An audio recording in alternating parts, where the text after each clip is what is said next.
Cette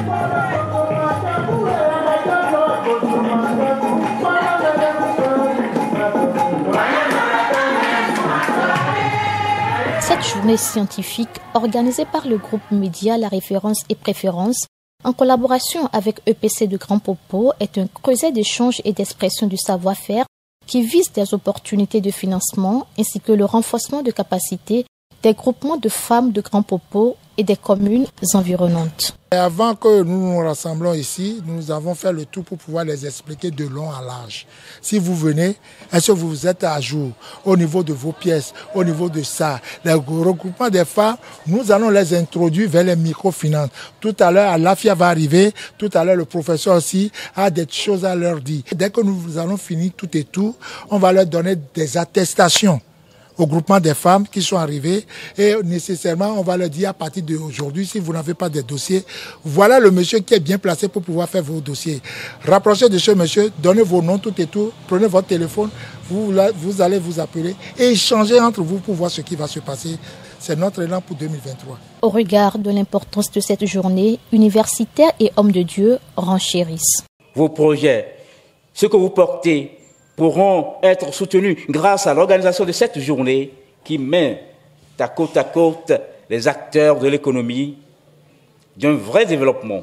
C'est pourquoi nous voulons cette journée scientifique, pour que grâce à ce caractère, elle donne plus d'assurance, de garantie et de confiance à tous ceux qui sont appelés ici pour apporter un plus. À partir du moment où la Bible nous dit dans le livre de Genèse 1, verset 28, pour dire que Dieu les bénit, et Dieu leur a dit, soyez féconds. La fécondité n'est pas de faire des enfants. Mais la fécondité, c'est quoi? C'est d'avoir des projets, c'est de créer. C'est de pouvoir sortir quelque chose qu'on a au sein de soi. Moi, je ne néglige aucune femme à partir d'ici. Au cours de cette journée, plusieurs thématiques abordant les questions de santé, de longévité, ainsi que les moyens de prospérité du monde des affaires ont été abordés par des éminents experts et des connaisseurs du domaine. Pour vivre longtemps, nous devrons sauvegarder notre parfaite santé. Et c'est là comment nous devrons prioriser en permanence le bon geste et éviter ce qui nuise, c'est-à-dire tout ce qui est à l'encontre du bien-être. Ainsi, nous pouvons en premier noter l'alcool et le tabagisme, qui sont parmi les principales habitudes qui nuisent à l'espérance de vie en bonne santé. Tout s'apprend, mais il faut apprendre auprès des personnes qui s'y connaissent déjà. Sinon, si on veut rester dans sur notre point de base, c'est-à-dire à notre point de départ, nous ne pouvons pas évoluer.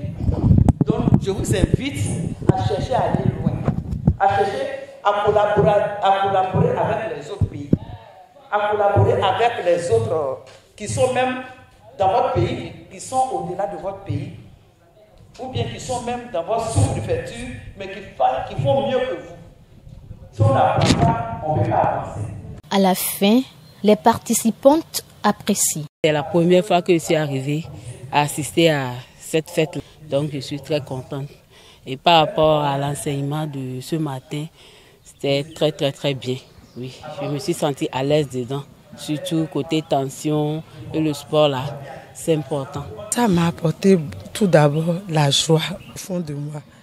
Parce que j'ai vu que EPC, ça regroupe beaucoup de choses. D'abord, il y a la fraternité. Parce que quand on se regroupe, même quand tu as des soucis, ça te permet un laps de temps de laisser tout ça de côté. Et ça nous a permis de faire des prêts au niveau de ça. Et tout ça là, à la fin de chaque année, on reçoit encore des intérêts, des bénéfices, des intérêts.